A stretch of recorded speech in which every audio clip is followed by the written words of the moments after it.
Et voilà. Bonjour Pierre. Bonjour Laetitia. Alors, vous avez écrit un roman qui s'appelle L'amoureux du féminin, et donc qui est un roman d'initiation au tantra. Et vous avez également un centre dans les Alpes, il me semble, dans lequel sont organisés des stages de tantra, si je ne me trompe pas. Oui, oui, oui. Il y a quelques stages qui se déroulent sur le lieu, enfin, effectivement. Alors, je voudrais commencer l'interview en vous demandant si vous pouvez un peu me parler de votre parcours pour commencer. Bon, alors mon parcours, en fait, moi j'ai grandi dans la banlieue de Paris jusqu'à mes 18 ans. Une fois que j'ai eu le bac en poche, je suis parti dans le sud pour poursuivre des études, mais qui n'ont pas duré très longtemps, car à cette époque-là, en fait, le monde des adultes m'angoissait profondément. J'avais peur de ce modèle qu'on me proposait, et du coup, j'ai vécu une scène assez forte que je décris dans le livre d'ailleurs, où en fait, j'ai vécu une scène comme une espèce de mort initiatique, où en fait, j'ai fait face à cette peur racine qui est la peur de la mort. Et en fait, d'y avoir fait face, je m'en suis complètement libéré. Et ce qui m'a permis d'aller vers ce dont j'avais envie à l'époque, c'est-à-dire ma liberté. Donc j'ai arrêté mes études, j'ai commencé à faire plein de petits boulots. Le but à l'époque, c'était de ne pas savoir ce qui m'arriverait demain. Donc j'ai vécu cette liberté en essayant au fur et à mesure de gagner de la confiance à l'intérieur de moi, ce que je n'avais pas à l'époque. Donc ça a été un parcours pas simple parce que j'étais à contre-courant de ce que la société me proposait. Donc voilà, ça s'est fait. Et puis j'ai commencé à voyager. J'avais toujours été attiré par les voyages. Mon premier voyage au Maroc, je devais avoir 19 ou 20 ans, m'a énormément touché. De rencontrer toute cette humanité que je ne rencontrais pas en France m'a énormément touché. Je me suis rendu compte que c'était vers ça que je voulais aller, vers plus d'humanité. Ensuite, bon voilà, il y a eu différents voyages, Madagascar, et puis un voyage au Népal. Là, ça a été très fort aussi parce qu'en fait, après ces 3 mois passés au Népal, où vraiment j'étais en amour total avec ce peuple qui avait des valeurs humaines qui me touchaient complètement. J'ai appris à parler népalais au bout de 3 semaines, à me débrouiller pour pouvoir communiquer avec ces gens qui me touchaient énormément. En fait, j'ai réalisé que j'étais né blanc, français, et que là, pour l'instant, j'étais dans une espèce de fuite par rapport au programme qu'on m'a donné, et il m'était un peu difficile. Et du coup, j'ai dit, OK, si je dois vivre en France, il faut que je trouve un très bel endroit en pleine nature parce que j'ai besoin de nature. Et du coup, j'ai fait ce choix de m'installer dans les Alpes d'Haute-Provence, là où je vis aujourd'hui, qui est en fait l'endroit où mon grand-père maternel a vécu, d'où il est parti d'ailleurs à 18 ans, et moi je suis le premier de la famille à y être venu. Donc je me suis installé là avec mon sac. Dans un premier temps, j'ai fait des cueillettes de plantes sauvages pour survivre, et je travaillais de temps en temps avec des artisans, mais disons que je me rendais compte que la nature était vraiment essentielle pour moi et qu'elle pouvait me nourrir. Donc ces cueillettes m'ont permis de vivre, même pas de survivre, de vivre, et de me permettre de voyager, de continuer mes voyages.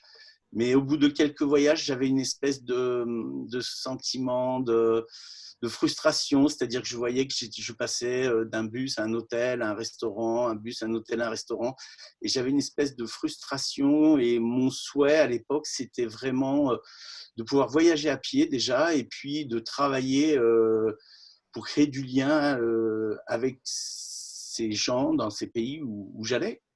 Mais c'était voilà une intention que j'avais lancée comme ça, une envie. Et puis quelques temps plus tard, en travaillant sur le marché de Digne pour vendre mes produits, une amie m'a dit, mais pourquoi tu ne fais pas accompagnateur en montagne puisque tu aimes les voyages, tu aimes la nature. Je dis, ah oui, c'est une très bonne idée. Et puis elle m'a présenté un garçon qui à l'époque travaillait au Maroc et m'a dit, écoute, une fois que tu as ton brevet d'État en poche, je te fais travailler avec moi au Maroc. Donc ça s'est fait. S'en sont suivis 17 années d'errance où j'ai eu la chance de pouvoir voyager d'abord au Maroc, ensuite dans le sud algérien où j'ai adoré travailler avec les Touaregs. Le désert, c'était vraiment un lieu qui me parlait énormément parce que c'était un lieu d'introspection, ouais, où même la présence des Touaregs était très enseignante parce que c'est des gens très alignés, qui ont un féminin magnifique, un masculin très puissant. Donc j'ai eu cette chance. Et puis ensuite, quand l'Algérie a fermé, j'ai basculé sur l'Himalaya, donc le Ladakh, le Tibet, le Népal. Donc j'ai retrouvé le Népal avec beaucoup de joie. Voilà. Après, j'ai travaillé aussi au Cap-Vert, à Cuba, en Jamaïque, enfin dans pas mal de pays. Et ça a été vraiment une expérience d'une grande richesse où là, en fait, j'ai pratiqué avec tous ces groupes que j'accompagnais, je dirais, voilà, j'ai appris la psychologie de manière, je dirais, vivante.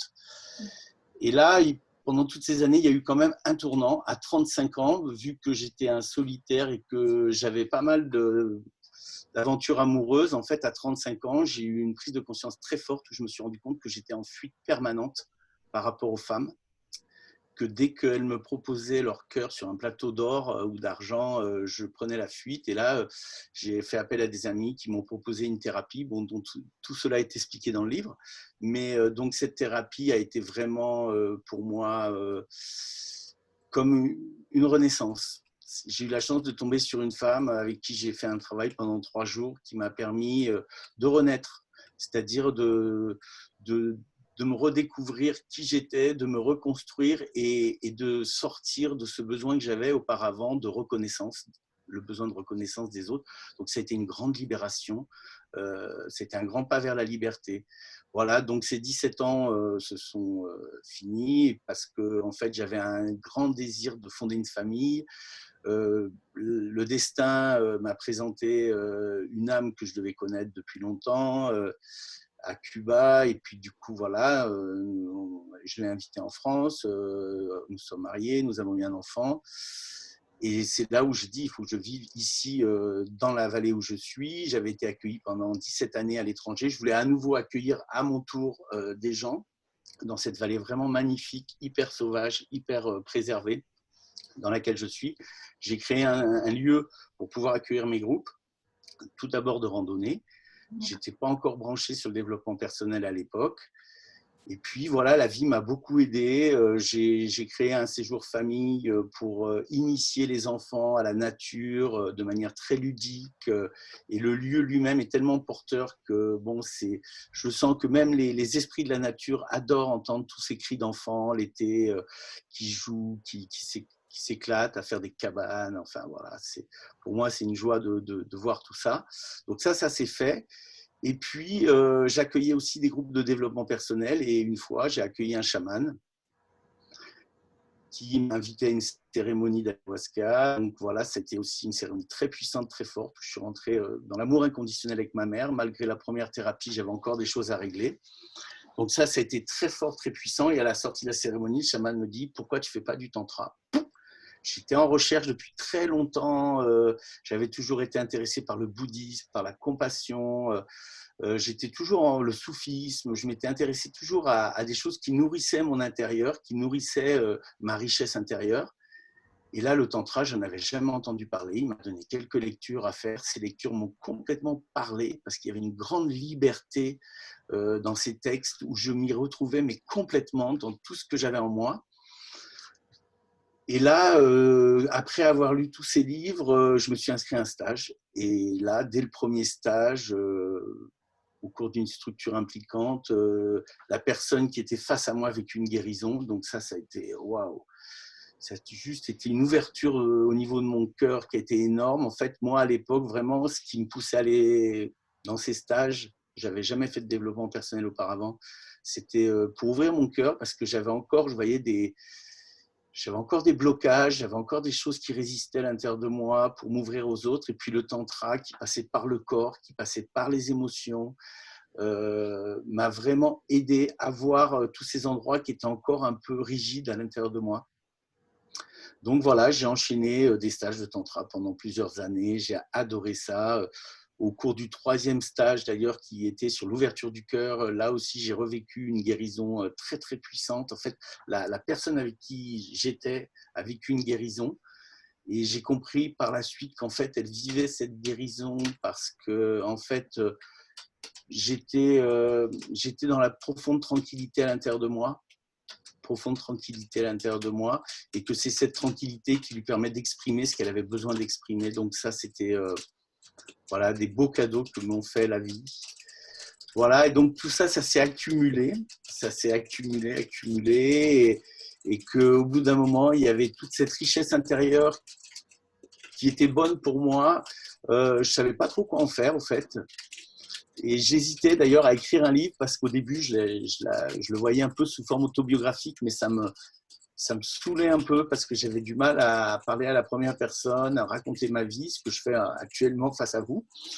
Mais j'ai attendu suffisamment de temps pour que ça vienne sous forme de scénario, le scénario que vous avez lu dans L'amoureux du féminin.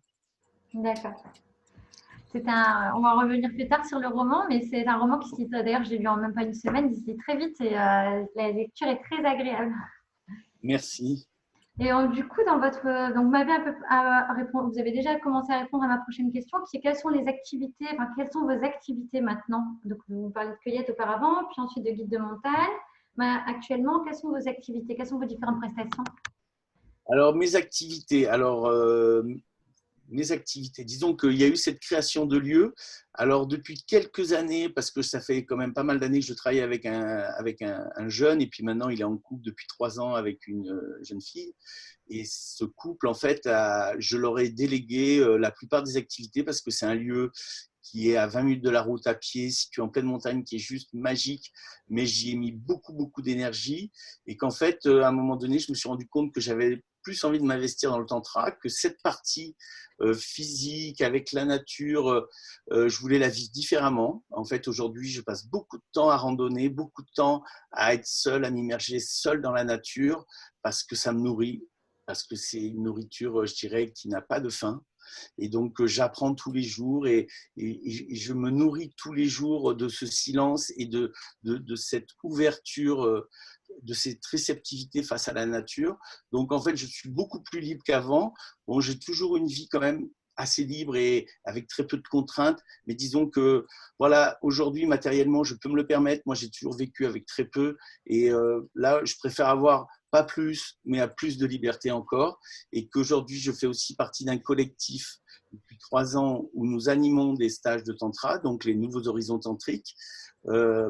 Et ça, c'est une belle aventure parce que nous sommes 7 et que c'est pas un long fleuve tranquille, mais en même temps, c'est très, très riche, très, très nourrissant. Et tout ce qui m'a été donné dans les stages auxquels j'ai participé pendant les premières années de ma découverte du tantra, en fait, aujourd'hui, je peux aussi être celui qui rend ce qui lui a été donné et qui permet à d'autres de s'ouvrir à cette énergie du cœur, à cette énergie de l'amour.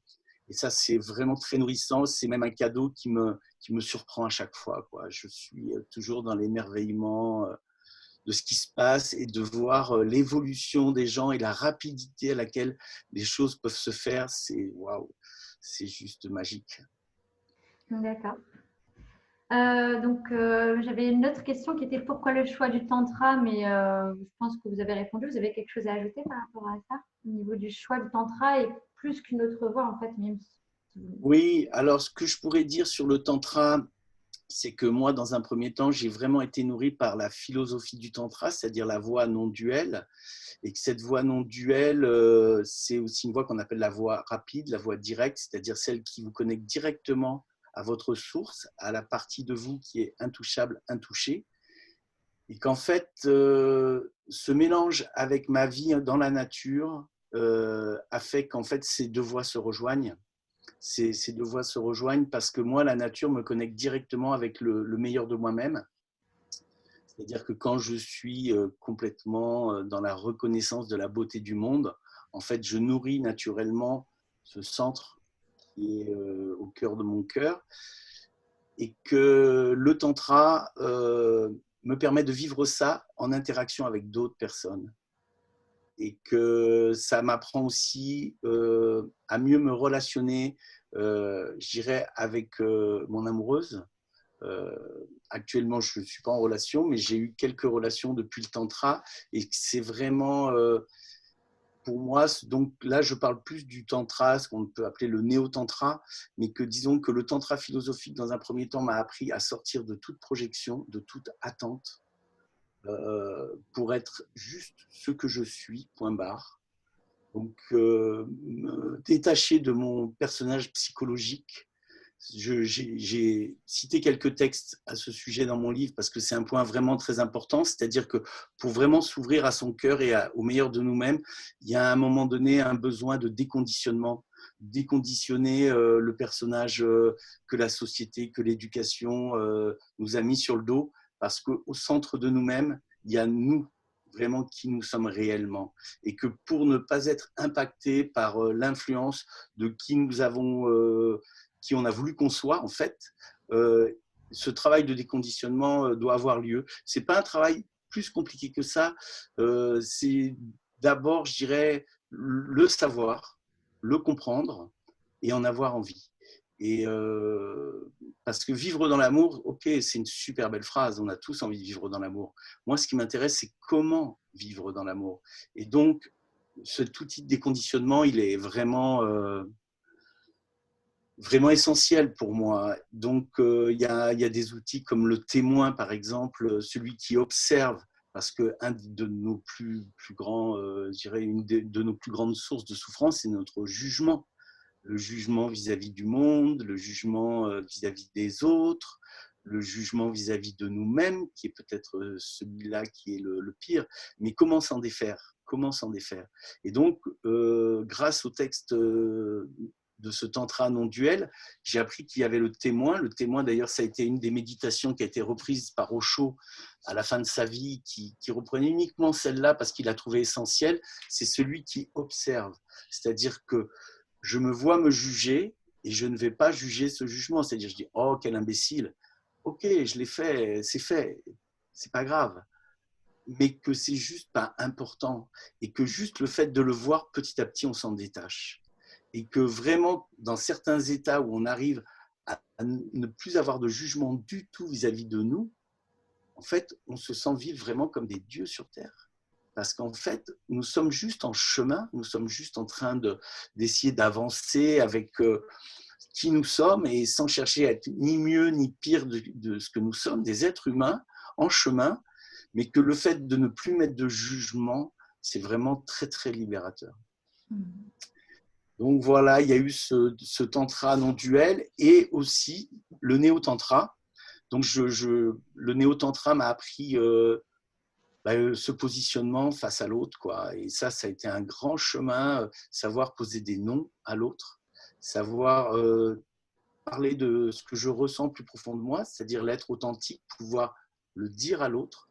Et pour cela, dans le tantra, on a des temps de parole qui sont des temps de parole un petit peu codifiés pour permettre cette expression qui n'est pas simple dans le mouvement de la vie, où souvent on est très réactif, où on peut surréagir ou réagir, et du coup l'autre n'est pas prêt à recevoir nos paroles, alors qu'une fois qu'on se pose et qu'on décide un temps de parole où personne ne va interrompre l'autre, où on fait une méditation du regard pour pouvoir se connecter avec le meilleur de nous-mêmes, ensuite, je dirais que le dialogue est possible, c'est-à-dire que on peut trouver ce courage de pouvoir dire ce qu'on ressent par rapport à ce que l'autre est et qui peut éventuellement nous déranger, et ça laisse aussi cette porte ouverte à l'autre pour nous faire aussi son propre retour sur ce que nous sommes.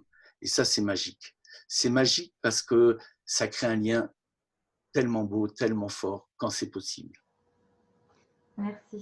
Vous parlez aussi dans votre roman d'un temps aussi où chacun a, comment dire, à un moment donné, où chacun a 30 minutes pour proposer à l'autre des choses, pour dire à l'autre ce qu'il aimerait que l'autre lui fasse, recevoir de l'autre, pardon. Et inversement, pour qu'il puisse vraiment avoir une égalité entre les deux participants à la relation. Oui. Alors ça, c'est magique aussi, Laetitia. C'est ce qu'on appelle l'exercice du yin-yang. C'est simplement pour que nous inversions celui qui demande et celui qui reçoit. Parce que en fait, souvent dans la vie courante, et ben voilà, il y a toujours un qui va donner un peu plus, l'autre qui va donner un peu moins, et puis du coup, ça déséquilibre les choses. Celui qui donne un peu moins le prend un peu plus cool parce qu'en fait, il prend l'habitude de recevoir, mais en même temps, il y a une espèce de frustration parce qu'il n'a jamais l'occasion d'exprimer aussi ce qu'il a envie d'offrir à l'autre. Donc en fait, dans ces temps encore une fois hyper codifié, ce qu'on a appelé le jeu du yin et du yang, où on a des formulations, où on se vouvoie, etc. En fait, ce qui est intéressant, c'est qu'on apprend à poser nos demandes et nos désirs. Et quelquefois, on a des désirs, et souvent dans l'intime, dans notre sexualité, qui sont très durs à exprimer. Parce que on est toujours pris dans voilà, je dirais les hormones et l'envie qui nous emmènent dans une espèce de fulgurance où en fait on ne prend pas le temps vraiment d'exprimer ce dont on a vraiment envie. Et ce jeu-là permet vraiment celui qui fait sa demande, qu'il soit l'homme ou la femme, va vraiment enseigner l'autre, guider l'autre sur ce qu'il a vraiment envie, ce dont il a vraiment besoin et ce qui est bon pour lui. Et c'est vraiment un bel enseignement qu'on offre à l'autre. Et du coup, là aussi, il est toujours possible d'accepter ou pas la demande de l'autre. C'est-à-dire que la règle numéro 1 du tantra que j'ai répétée dans le livre, c'est respect de soi. C'est-à-dire que ne jamais aller au-delà de ce qui est juste pour nous. Donc, dans cette pratique, si jamais la demande de l'autre est trop compliquée, trop impliquante pour nous, c'est dans notre choix de dire non, ce n'est pas possible pour moi de répondre à ta demande. Mais ce qui va être intéressant, c'est ce qui va suivre, parce que l'autre va demander pourquoi c'est difficile pour toi cela. Et du coup, si la demande a été impliquante et qu'il y a eu jusqu'à présent du non-dit sur cette zone ou sur cette pratique-là, c'est le moment de sortir du non-dit pour pouvoir exprimer pourquoi à cet endroit-là, il y a une complication, pourquoi c'est difficile, et ça ouvre, ça crée du dialogue. En fait, le tantra, on pourrait aussi le considérer comme un outil de communication dans l'intimité entre l'homme et la femme, ou entre deux hommes ou deux femmes, suivant la préférence sexuelle. D'accord. Donc, je vais revenir donc sur votre roman. Donc, comme je disais, je l'ai lu très rapidement. J'ai mis une semaine pour lire. La lecture est très facile, très fluide. C'est un beau mélange d'érotisme, de développement personnel et il y a beaucoup de propositions d'expérimentation à faire soi-même avec son partenaire ou sa partenaire. Et donc, je tenais à vous remercier pour ce roman. Je n'ai pas encore fait toutes les expérimentations, mais c'est prévu. Et donc, du coup, moi, ça a éveillé quelques questions en moi parce que je suis complètement comment dire, novice au niveau du tantra. Donc, du coup, j'ai des a priori, j'ai des idées préconçues. Et en même temps, avec la lecture, j'ai eu des interrogations. Alors, donc, non, je voulais déjà savoir, pardon, qu'est-ce qui vous a poussé à écrire ce roman? Il me semble que vous avez répondu tout à l'heure, mais est-ce que vous avez quelque chose à rajouter par rapport à cette question? Oui, alors, j'ai commencé à y répondre. En fait, c'est vrai que qu'est-ce qui m'a poussé à écrire ce roman, c'est qu'en fait, voilà, le tantra, c'est un mot qui peut être aussi un peu sulfureux dans la tête de pas mal de gens, parce qu'on parle de sexualité, parce que la reliance au sacré, ça parle pas trop. Enfin, il y a plein de choses qui sont. Enfin, moi, je sais qu'il y a des gens, le tantra, c'est juste, voilà, c'est juste des gens qui se mettent nus et qui sautent dessus. Alors que je voulais un peu remettre les pendules à l'heure. Je voulais dire quelle avait été mon expérience du tantra. Et puis, c'était, comme je vous l'ai dit au départ, tout ce besoin que j'avais de transmettre tout ce qui avait été mon parcours et tout ce qui m'avait permis d'arriver à un certain endroit de tranquillité intérieure. Alors, je ne dis pas que c'est une tranquillité qui est omniprésente tout le temps, mais que je vois qu'en communiquant avec les amis, avec les gens qui m'entourent, il y a quand même cette tranquillité qui s'est installée en moi. Alors, la vie, elle est toujours là, beaucoup plus forte que tous les scénarios pour venir me chercher à des endroits où je ne m'attends pas. Et tant mieux, parce que ce que je développe beaucoup dans mon livre, c'est aussi l'humilité, c'est-à-dire savoir qu'à n'importe quel moment, on peut voilà, être face à des difficultés de vie, à des questionnements, à des interrogations, à des introspections. Il peut même y avoir de la tristesse parfois, enfin des peurs, des choses comme ça, mais que néanmoins, aujourd'hui, c'est accueilli. Et c'est ça la différence, c'est que c'est accueilli. C'est que je ne fuis plus ça, je m'ouvre à ça. Et que le fait de s'ouvrir à ça, je vois à quel point ce noyau sain au centre de moi est toujours une ressource. Et qu'en fait, à chaque fois que je rentre dans une période d'introspection, rapidement, c'est un chemin pour me reconnecter à ça. Donc, toute cette expérience-là, je voulais la partager de manière très simple. Je voulais que ça soit ludique. Moi, j'aime la vie. J'adore la vie sous toutes ses formes. Et je dirais que même par rapport à ce que je viens de vous dire, même l'introspection aujourd'hui a une saveur. Donc, j'aime la vie dans sa globalité, dans sa totalité. Et que la sexualité fait partie de la vie que j'aime. Et que j'aime la vivre, j'aime la partager. Voilà. Et donc, j'ai voulu aussi permettre aux gens qui lisaient ce livre, que j'écris volontairement de manière hyper simple, mais qui goûtent aussi au bonheur et au plaisir de ce que peut être une sexualité, je dirais, épanouie, une sexualité où chacun est respecté, où chacun est reconnu, où chacun a sa place pour s'exprimer. D'accord, merci. Pour une personne qui débute avec le tantra, quel parcours d'initiation vous lui conseillez si elle est seule et si elle est en couple? Est-ce qu'il y a par exemple, voilà,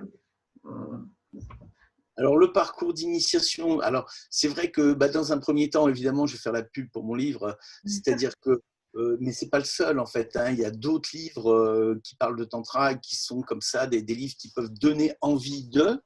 Voilà. Après, moi, j'ai été aussi nourri par les textes plus philosophiques parce que c'était aussi dans ma nature de m'intéresser, d'être quelqu'un qui s'intéressait aux philosophies depuis très très longtemps. J'étais quelqu'un qui recherchait à comprendre comment sortir de la souffrance, comment aller mieux avec nous-mêmes, comment cultiver un bonheur intérieur. Donc, la lecture, ça peut être un premier pas, mais qu'après, rien ne vaut l'expérience. Rien ne vaut l'expérience.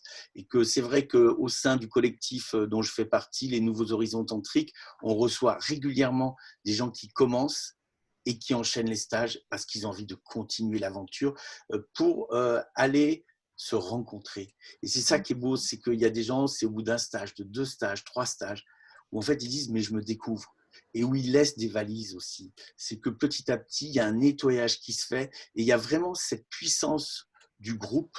Et ce qui est beau dans le tantra, c'est qu'il n'y a pas monsieur je sais tout, c'est juste on est dans des cercles où on est tous à égalité, je dirais.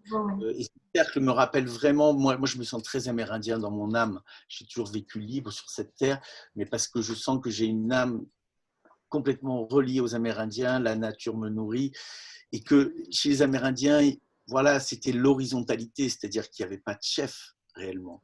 Donc là, c'est vraiment l'égrégore du cercle qui crée des guérisons chez tous, à leur niveau, à l'endroit où ils en sont, mais c'est juste magique. C'est juste magique. Donc moi, j'invite vraiment les gens qui n'en ont jamais fait, qu'ils soient seuls ou en couple, de tester et ce qui est intéressant quand on est en couple, parce que là, j'ai eu sous mes yeux l'expérience de couples qui ont commencé à faire des stages en couple et puis après, à un moment donné, ils ont décidé de les faire séparément parce qu'ils sentaient que le couple pouvait être un peu limitant dans leur démarche, qu'ils voulaient se retrouver eux face à eux-mêmes dans leur démarche personnelle, quitte à se retrouver ensuite en couple à nouveau dans d'autres stages, mais qu'en fait, il n'y a pas de règle réellement. C'est se laisser vraiment, je dirais, voilà, suivre son intuition, mais vraiment pratiquer le tantra, venir dans des stages et le pratiquer et sentir que voilà, c'est un beau chemin pour ouvrir son cœur, pour ouvrir son corps, pour s'ouvrir à ses émotions, pour arriver à mieux les communiquer à l'autre et mieux accepter celles que l'autre nous communique. D'accord. Et d'ailleurs, justement, au niveau des stages, il y en a qui sont organisés régulièrement dans votre collectif ou c'est 1 ou 2 fois par an? Enfin, c'est à quelle fréquence? Alors, Laetitia, on organise 5 stages, je dirais, qui font partie d'un cycle. Et qu'en plus de ces stages, nous organisons en plus des stages couples ou des stages plus basés sur le massage. Là, il va y avoir cette année sur mon lieu un stage nature et lenteur. Donc voilà, on a 5 propositions qui ont à peu près lieu tous les 2 mois à partir du mois de septembre. Et puis après, il y a quelques autres stages qui se greffent au fur et à mesure de nos envies et des demandes aussi que l'on a. D'accord. Pardon. Alors oui, justement, en parlant de massage, vous parliez donc dans votre roman, vous parlez également pendant ah, le processus, on va dire, de tantra, à un moment donné, les deux personnes passent par le massage. Et donc, vous parlez beaucoup de présence à l'autre dans votre roman. Moi, j'avais une question. Est-ce qu'il y a des points énergétiques à suivre pendant ce massage tantrique? Ou, parce que dans votre roman, vous n'avez pas beaucoup parlé de points énergétiques. Et moi, dans mon imaginaire, il me semblait qu'il y avait ça, mais peut-être que je me trompe. Ou voilà, peut-être qu'il y a plusieurs formes. Voilà. Alors, je pense qu'il y a plusieurs formes, hein. Moi, en fait, celle que je décris et celle qui est la mienne, que j'ai adoptée, en fait, c'est un massage purement intuitif. D'accord. Purement intuitif, parce que là, je pars de mon expérience, hein. Moi, j'adore masser, mais quand je masse, en fait, pour moi, j'ai réalisé dernièrement qu'en fait, c'est l'état dans lequel je suis le plus haut en vibration, le plus haut en méditation, parce qu'en fait, je me laisse complètement guider. Et souvent, je peux masser, bon après, enfin, je peux masser longtemps parce qu'en fait, je suis dans cet état qui est tellement bon pour moi, où en fait, souvent, je ferme les yeux, mais qu'en fait, je sais que c'est ma qualité de présence. C'est-à-dire que, et cette qualité de présence, ça passe pas par de la volonté, ça passe par un abandon. Mhm. C'est-à-dire que je suis pleinement présent à la main qui circule sur la peau de l'autre, mais que j'y suis sans y être. En fait, c'est ma main, c'est mon corps qui fait plus que moi. C'est-à-dire que ma tête, mon cerveau n'interviennent absolument plus du tout et que je me laisse guider et que ça, c'est des massages, moi, qui me font vibrer très fort. J'adore les recevoir aussi et qu'en fait, au bout d'un moment, on devient même, entre guillemets, un peu exigeant, c'est-à-dire qu'on sent chez l'autre sa qualité de présence et que cette qualité de présence, elle est en dehors de toute technique, de tout challenge, de bien faire, de mal faire. On sort de tout ça, en fait, pour juste être pleinement ici et maintenant. Et que c'est vrai que la lenteur qui revient beaucoup dans le tantra est un élément important parce que, en fait, la lenteur elle nous apprend à être complètement là et même parfois s'arrêter pour sentir vraiment ce qui se passe sous la main. Alors peut-être qu'après, intuitivement, notre corps va aller sur des points énergétiques ou des points douloureux ou des points qui ont besoin d'être dénoués, mais ça va se faire de manière très intuitive. Mhm. Et que si je pousse le bouchon un peu plus loin, je dirais que si on arrive à masser, je dirais même les organes génitaux dans cet esprit-là, en fait, c'est hyper guérisseur, hyper guérisseur. Parce que ces organes-là, jusqu'à présent, ils ont toujours été touchés avec beaucoup d'excitation, avec voilà, beaucoup de testostérone, d'hormones au milieu. Et tant mieux, je veux dire, c'est la joie, c'est la fête. Mais que de vivre aussi, je dirais, un autre plan, un autre endroit, c'est magique. Parce qu'en fait, on est dans beaucoup de plaisir, dans beaucoup de dilatation intérieure, sans qu'il y ait de désir. D'accord. Et donc, c'est ça qu'on arrive à dissocier les deux. Et tant qu'on n'y a pas goûté, c'est difficile de même l'imaginer. Mais ça existe. Et parce que moi, ça me parle parce que je suis masseuse et il y a beaucoup de personnes qui me demandent si je fais le massage tantrique, que je ne fais pas du tout, parce que je sais pas, j'ai des a priori dessus. Et pour moi, c'est quelque chose qui se fait dans le couple, la relation à deux ou autre. Enfin, comme je suis un peu novice encore une fois, je voulais savoir s'il y avait vraiment une sorte de protocole ou, comme vous me disiez, vous faites plutôt vraiment à l'intuition et à la présence. Voilà. Alors moi Laetitia, franchement, si un jour tu veux commencer à t'initier à ce genre de choses, déjà avec ton compagnon, c'est vraiment reprendre ce que je viens de dire, c'est-à-dire Mhm. vraiment être... et ça, c'est un point important finalement que je peux développer là, c'est en fait sortir de toute pulsion.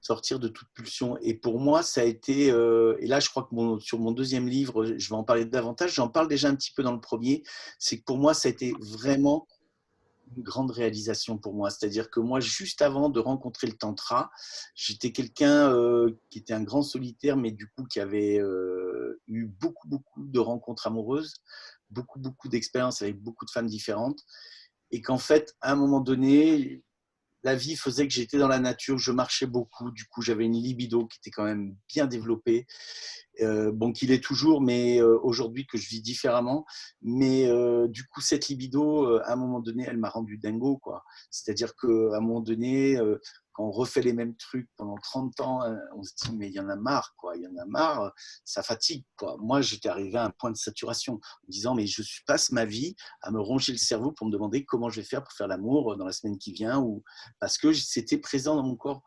Et qu'à un moment donné, j'en ai eu ras-le-bol, marre, fatigue. Et du coup, fatigue, du coup, je dis, bon, je laisse tomber ce truc parce que ça me ronge. Juste après, la vie est bien faite, je rencontre le tantra qui me dit plus de projection, plus de films, plus d'attente. Je dis waouh, incroyable, il y a une philosophie qui parle de ça.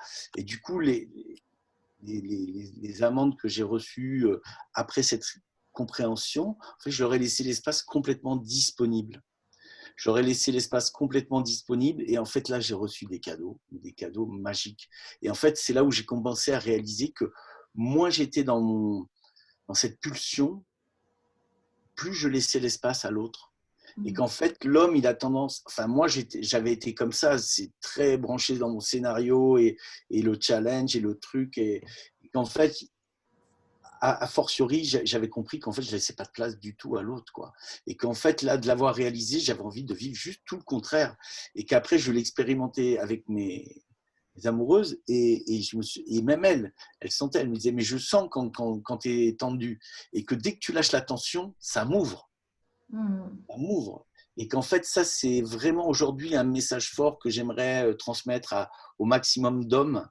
De sortir de cette pulsion, c'est-à-dire que c'est une pulsion de vie, la libido, donc je la reconnais comme une pulsion de vie, mais j'avais pris une fois l'exemple de Saint-Michel qui, avec sa lance, maîtrise le dragon, il ne tue pas le dragon, il le maîtrise, c'est-à-dire que ce ne soit plus la libido qui vous mène, mais que vous ayez, grâce à une compréhension et grâce à une envie, la possibilité de pouvoir maîtriser cette énergie de vie et laisser l'espace à votre compagne, parce qu'en fait, le secret, c'est ça, c'est qu'en fait, quand vous laissez l'espace à la femme naturellement, quand elle a de l'espace, elle peut se connecter à sa puissance et à sa créativité. Et qu'en fait, elle, quand elle est connectée à cette puissance et cette créativité, naturellement, sans aucun effort pour nous les hommes, elle nous connecte à notre puissance. Et du coup, on surfe plus sur la même vague, quoi. Et c'est ça qui est assez extraordinaire. Donc moi, c'est vraiment l'invitation que je fais à tous, hommes et femmes, de comprendre que cette libido, c'est pas quelque chose dont on dépend obligatoirement. On peut s'en défaire. Mais justement, comment, en tant qu'homme, peut-on s'apaiser vis-à-vis de sa libido, si on a une libido qui déborde, comment on peut s'apaiser vis-à-vis de ça sans en souffrir? Oui, très bonne question, Laetitia. En fait, ce qui se passe, j'essaie de le transmettre, mais moi, ça a été une expérience qui m'est tombée sur le coin du nez sans que je le veuille. Aujourd'hui, j'essaie de le transmettre. Pour moi, déjà, comprendre que ça puisse exister. Parce qu'il y a énormément d'hommes et de femmes qui ne comprennent pas que ça puisse exister, qu'en tant qu'homme, on puisse s'apaiser vis-à-vis de sa libido. Donc, penser que ça peut exister. Ça, c'est le premier point. Deuxièmement, avoir envie de l'expérimenter. Deuxième point. Juste, j'ai envie de voir si je suis capable de dire stop à ma libido parce que là, basta, je n'ai pas envie qu'elle se mette au milieu de ma relation avec la femme. Et puis aussi avoir envie de laisser cet espace libre pour la femme.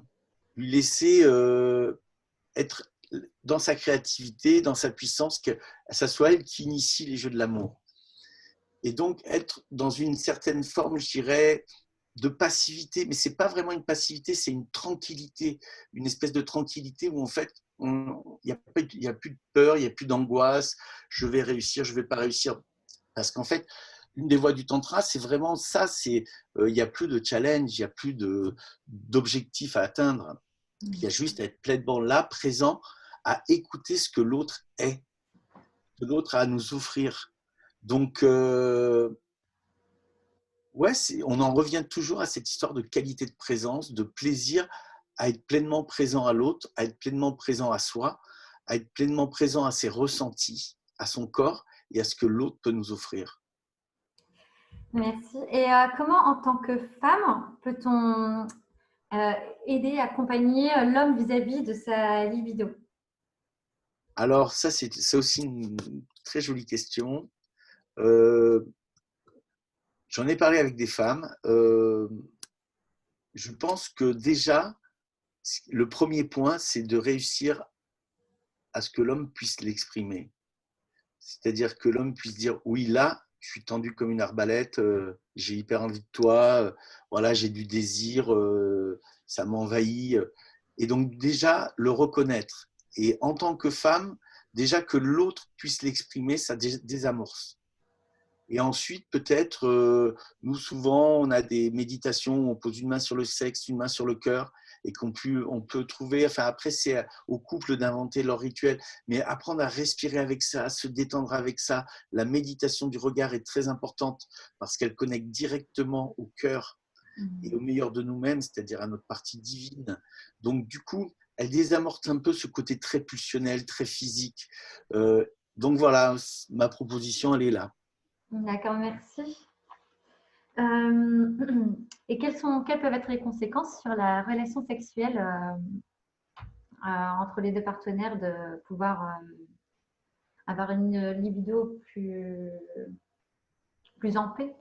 Je ne sais pas si c'est bon, Donc, mais plus. voilà. Alors, ce que je veux dire, et je le répète parce que je pense que je l'ai dit précédemment, pour les hommes, c'est que nous, notre libido, elle est toujours là. Elle sera toujours là. Après, le fait qu'elle soit apaisée, c'est vraiment laisser l'espace nécessaire à la femme pour qu'elle se connecte à sa puissance, sa créativité et qu'elle laisse monter en elle ce désir et que naturellement, elle réveille notre puissance d'homme. C'est-à-dire que nous, notre libido, elle va être réveillée. Mais ce qui est bon, c'est quand c'est la femme qui la réveille. C'est qu'en fait, voilà, il n'y a pas à avoir d'angoisse de ne plus la voir. Euh, Elle est toujours là, quoi. Donc,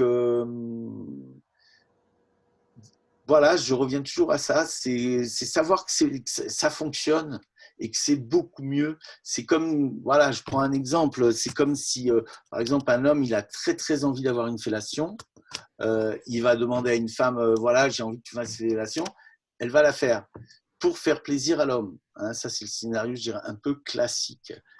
Par contre, quand moi, en tant qu'homme, je ne demande rien, même si les envies sont là, je ne demande rien, et qu'à un moment donné, la femme décide de me l'offrir. Et c'est plus le cadeau. Parce que déjà, c'est un moment où je ne m'y attendais pas. Et deuxièmement, voilà, c'est quelque chose que j'aime. Mais que du coup, la femme, au moment où c'est elle qui le propose, parce qu'elle en a le désir, c'est plus la même énergie. C'est que le cadeau, il est encore meilleur. Et qu'en fait, moi, ma proposition, c'est pour vraiment encore plus profiter de la vie. C'est pas quelque chose pour se mettre en souffrance ou rentrer dans quelque chose de rigide ou te dire ouais, ça c'est pas bien, faut pas le faire. Pas du Effectivement. tout. C'est meilleur.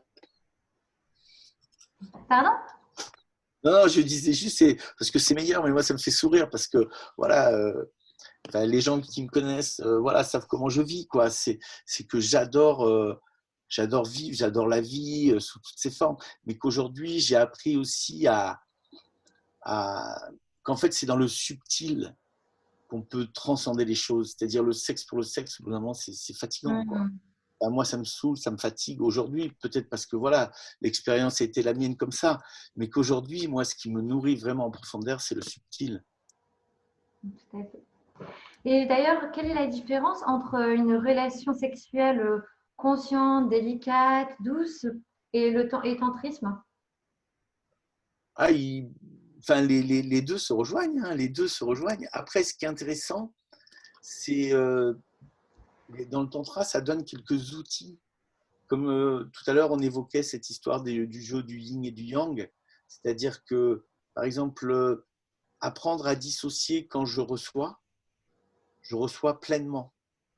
Et ça, c'est peut-être une des choses, d'ailleurs, une des plus difficiles pour les hommes, c'est recevoir.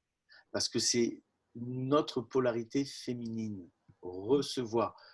Le formatage du patriarcat, c'est l'homme doit donner, donc l'homme fait, l'homme agit, l'homme super-héros doit faire jouir la femme, l'homme.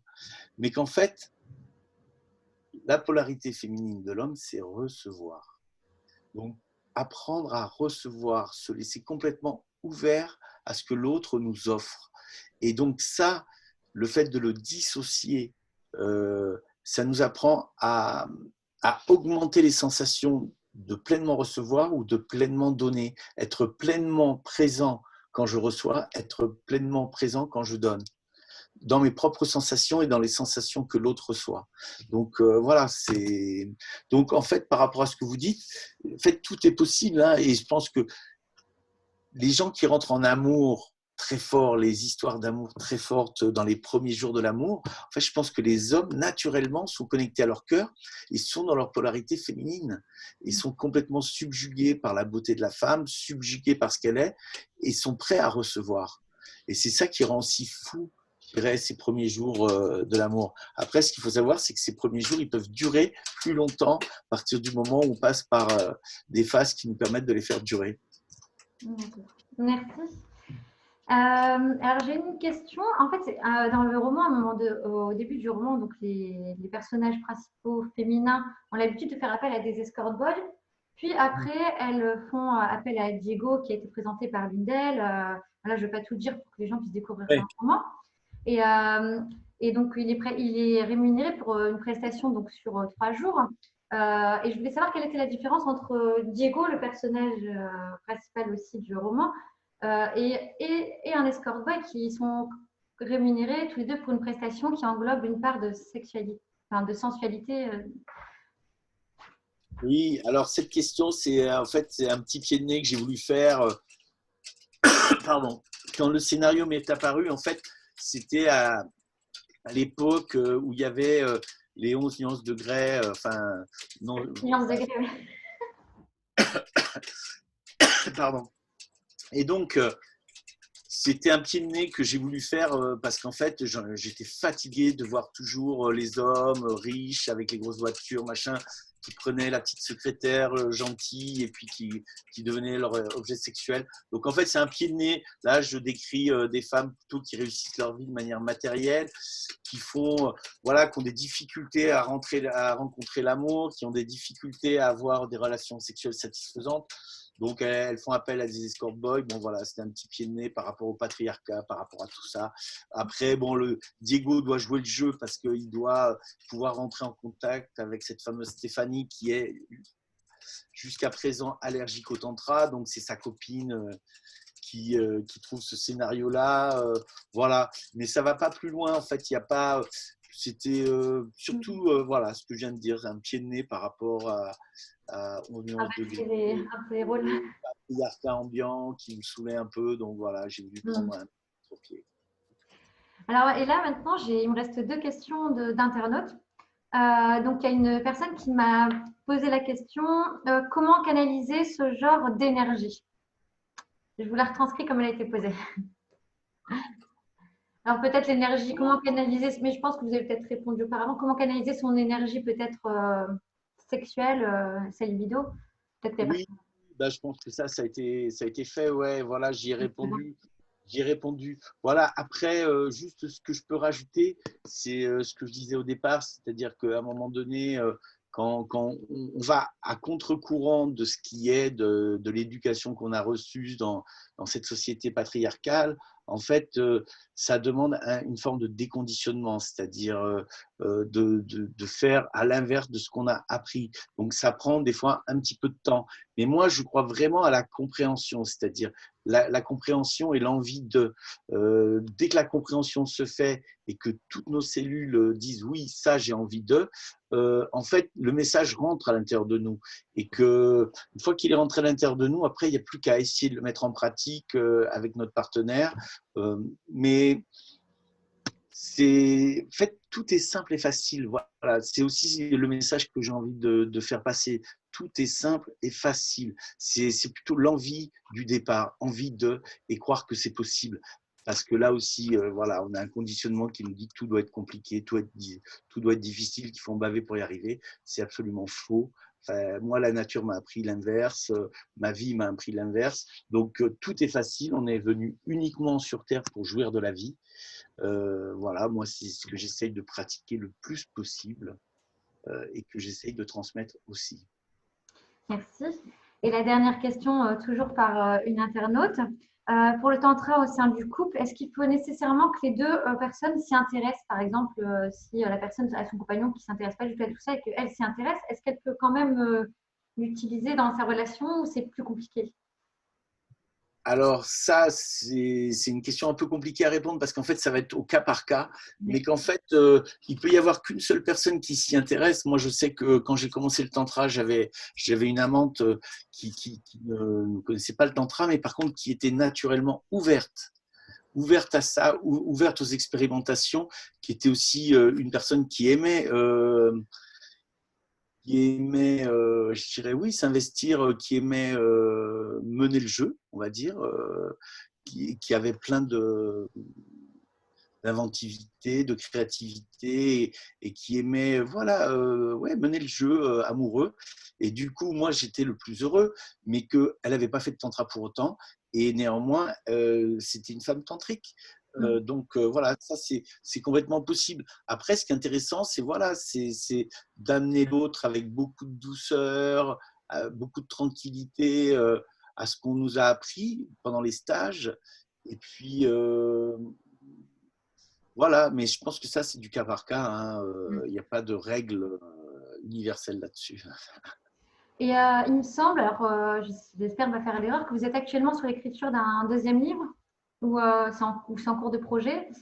Oui, oui, voilà, merci Laetitia. Oui, oui, c'est en cours de projet. En fait, bah voilà, le deuxième livre, c'est vraiment, voilà, je me laisse inspirer. J'ai encore plein de choses à dire, des nouvelles choses parce que bon, la vie me nourrit au quotidien, donc des nouvelles choses. Je me laisse inspirer. En fait, moi, quand j'écris jamais sous la contrainte. Hein. C'est vraiment une fois que c'est là et que ça déborde, que j'ouvre la vanne et que ça sort tout seul dans l'écriture.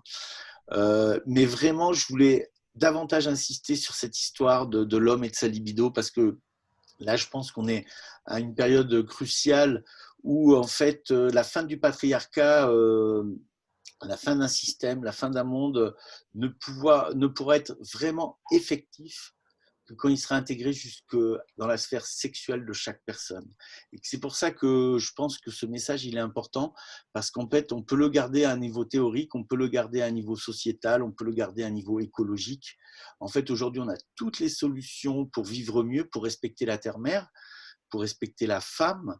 Bon, voilà, en ce moment, MeToo, balance ton porc, enfin voilà, ça brasse, et je suis le premier ravi que ça brasse, mais que je dirais que pour moi, l'étape suivante ou l'étape d'aujourd'hui et l'étape que j'ai envie de transmettre, c'est celle-là, c'est que plus nombreux seront les hommes qui pourront intégrer au sein de leur intimité, de leur sexualité, de leur libido, une forme d'apaisement, plus ils laisseront la place à la femme, c'est-à-dire que plus eux vont s'ouvrir à leur propre féminin, plus ils permettront à la femme de retrouver sa juste place d'initiatrice, euh, plus les rapports seront, je dirais, meilleurs, mais le mot est faible, plus les rapports seront vibrants entre les hommes et les femmes, tout le monde a y gagné, je dirais. Donc je pense que cette étape-là d'intégration dans la sexualité de chaque homme et de chaque femme, elle est importante. Et les femmes ont leur rôle à jouer pour amener les hommes à cette compréhension. Les hommes ont leur rôle à jouer dans cette compréhension qu'ils ont d'eux-mêmes de leur fonctionnement. Je pense qu'aujourd'hui, aussi bien les femmes que les hommes, nombreux sont ceux qui ne pensent même pas que c'est possible, qui ne le réalisent pas. Et ça, c'est en communiquant avec des femmes et des hommes que je me rends compte que des fois, j'ai l'impression que je parle une autre langue d'une autre planète, parce qu'ils pensent que c'est juste impossible ce que je leur dis. Et pourtant, je l'ai réalisé. Donc, j'essaye de le transmettre le mieux possible avec mes mots à moi. J'espère que c'est compréhensible et j'espère que ça fera son chemin. Merci. Je cherche le livre. Bon, je vais me mettre en photo. Qu'est-ce que j'allais dire? Pour moi, j'ai terminé avec mes questions. Je cherchais votre livre. J'ai déjà rangé la bibliothèque, j'ai terminé de lire. Ah, alors moi, je ne l'ai pas à côté non plus.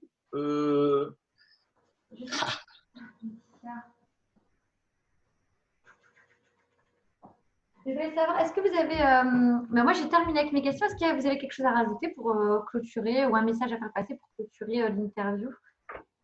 Non, bah, ce que je viens de dire là, franchement, ça c'est vraiment ma conviction la plus profonde, hein.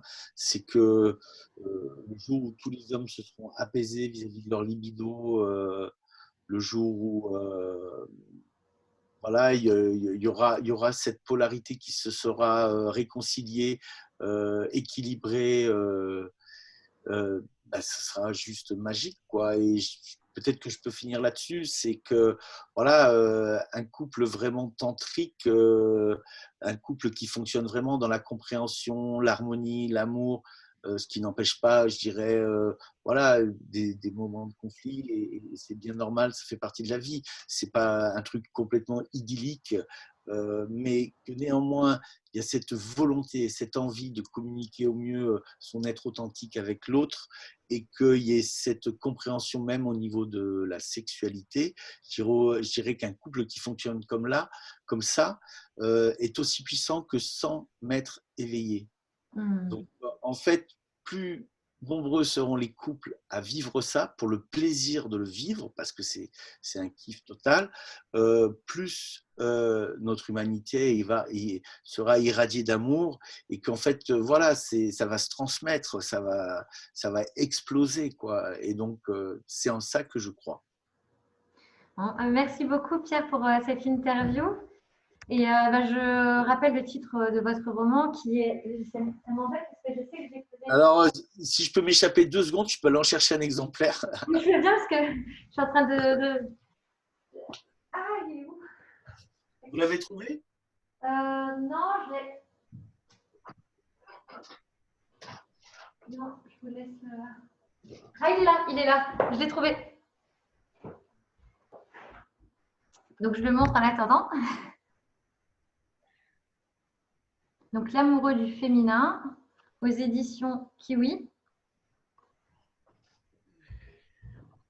Bon, bah ça y est, on a chacun le nôtre. Donc, voilà le roman. C'est aux éditions Kiwi, c'est ça? C'est ça, édition Kiwi. Donc là, je veux à nouveau remercier Katia Kaloun, qui est l'éditrice. Bon, Édouard Frison-Roche, qui est le directeur de l'agence Kiwi, de l'édition, de la maison d'édition Kiwi. Mais vraiment, avec Katia Kaloun, il y a eu un vrai beau travail. Voilà, ça a été magique de travailler ensemble. Donc voilà, je voulais la remercier. Je voulais remercier aussi Céline, qui s'occupe de la communication, avec qui aussi, bah, c'est elle qui vous a envoyé le livre.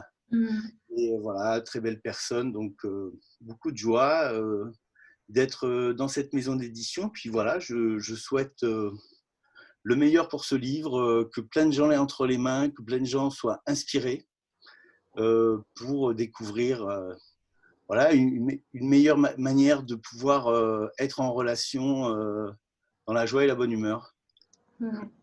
Et on peut le retrouver sur Amazon, à la Fnac. Enfin, il y a on le retrouve pas. Où est-ce qu'on peut le trouver? Voilà, voilà. Alors après, ce que je conseille toujours, bon, en ce moment, on est un peu confiné, mais ce que je conseille le jour où on sera sorti du Du confinement, confinement. ouais,